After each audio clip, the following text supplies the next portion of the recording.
Welcome back to the Loom, where we turn world-changing books into simple stories you'll never forget. If you enjoy uncovering the hidden motives behind human choices, click subscribe to join us for a new story every single day. Today, a quiet gunsmith uses a sheriff's pass to force a rich deal. But backed into a corner, the lawman responds with an act that burns the gunsmith's world to the ground. Silas scraped a steel file across a brass hammer. Metal flakes settled on his apron like yellow dust. Red ink covered his ledger. Debts were piling up, and his knee throbbed with the summer heat. But Silas knew people. He knew where their secrets hid. Beside him, 16-year-old Toby wiped oil from a pistol cylinder. Two small glass lenses dangled from the brim of his leather cap. A rancher opened the shop door. Silas nudged Toby's shoulder. Every time Silas quoted a price for black powder, the rancher's thumb hooked into his belt and tugged at the leather strap. "Watch the thumb," Silas whispered. "He is not short on cash. He is hiding 5 gold pieces in his coat pocket." Iron spurs clinked on the doorstep. Sheriff Harlan walked in. 3 days ago, Harlan hauled 3 rustlers through the town square behind his horse. He had done it without saying one word, leaving the townsfolk terrified. Harlan leaned his heavy arms on the oak counter. Silas lifted a red-hot iron rivet with tongs and dropped it straight into a bucket of water. Steam whistled into the room. Harlan flinched. His hand jerked down, tugging his dark wool coat sleeve over a jagged, thick white scar across his wrist. Silas caught the movement. That night, he bought a pint of apple cider for a retired town clerk at the tavern. Pipe smoke hung thick in the air. Over a sticky pine table, the old clerk leaned in close. 15 years ago, a barn fire on the ridge burned 3 men to ashes. One of them was Harlan's brother, Ethan. Harlan escaped, but people whispered that someone drove a thick wooden post across the outer door latch to stop the fire from spreading, trapping the others inside. The next morning, the town council tacked a notice to the oak post outside. They needed a single gunsmith to supply every deputy in the territory for 5 full years.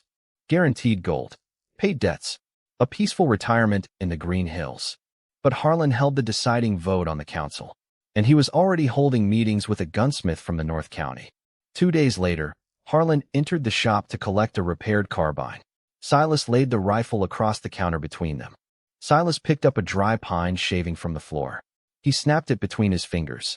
"Dry pine burns fast," Silas said softly, "especially when a latch is jammed from the outside." Harlan froze. His hand dropped to his leather holster, his thumb unhooking the brass strap with a quiet click. He stared at Silas in silence.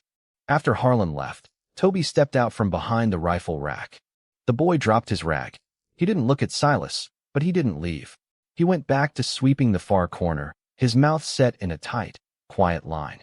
Silas locked his ledger in the desk. Harlan was a practical man. He would pay to keep his secret safe. That night, Silas sat near the lamp and wrote out the clerk's story of the ridge fire on heavy parchment. He folded the paper tight, sealed the edge with dark red wax, and slid it into the back of his desk drawer for protection. For 3 nights, Silas locked his doors early and worked at his bench long after dark. He forged a compact pocket pistol from blued steel. Into the smooth walnut grip, he carved 2 small letters, E.H. He lined a wooden box with black velvet, set the pistol inside, and slid the unsigned town contract right beneath the fabric. On a hot, still evening, Silas brought Harlan into his small back office.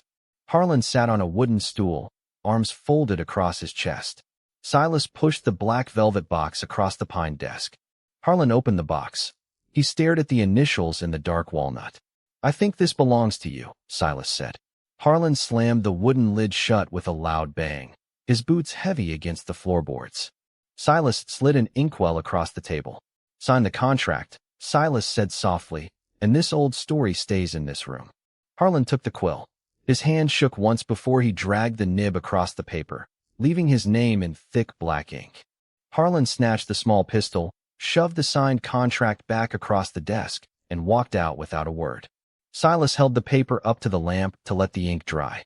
He called out to Toby, telling the boy they would buy a grand shop near the square before the month was out. Toby didn't look up.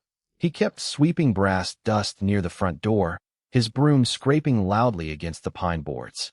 Across the dark street, Harlan did not pocket the gun. He paced up and down the alley dust, turning the carved grip over in his calloused hands. Past midnight, Silas stepped into the rear yard to stack wooden crates, while Toby barred the front shutters for the night. The sharp smell of kerosene filled the warm air.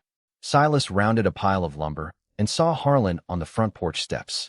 Harlan held a metal bucket in his right hand and an open glass lantern in his left. His face was blank and cold. Silas shouted. Harlan dumped raw fuel across the dry porch steps and dropped the burning lantern straight into the liquid. Fire erupted up the wall. Silas sprinted toward the door, but Harlan had already jammed a thick timber beam through the iron brackets, trapping Toby inside. Harlan pulled his heavy service revolver, leveling it straight at Silas's face as the heat rolled over the street. Silas screamed Toby's name over the sound of frantic pounding against the heavy wooden shutters. Harlan stood unmoving in the dust, watching the flames roar into the roof. Silas grabbed a heavy iron sledgehammer from the yard pile and threw his weight against the oak beam, bashing at the metal brackets while smoke poured through the cracks. But the beam held fast. The roof joist snapped with loud cracks, collapsing inward and burying the shop in embers and thick black smoke. Morning brought gray ash and total silence. Neighbors gathered along the dusty road. Silas sat on the ground, coughing, soot smeared across his face and hands. He pulled an oilskin packet from his coat. Inside sat the signed contract. Crisp, dry, and worthless. Two men carried a heavy pine stretcher draped in canvas away from the blackened ruins. Harlan was gone. His horse tracks vanished into the southern brush. Silas unrolled the contract with black fingers. 5 years of territorial work. No workshop. No tools. No boy to carry on the trade. Here is the critical lesson behind this story. This entire drama comes straight from Robert Greene's famous book, The 48 Laws of Power. Specifically, it illustrates Law 33, discover each man's thumbscrew. It reveals that while finding someone's secret weakness gives you immediate leverage, turning that screw too hard can trigger a dangerous, unpredictable reaction. So what did this story teach us?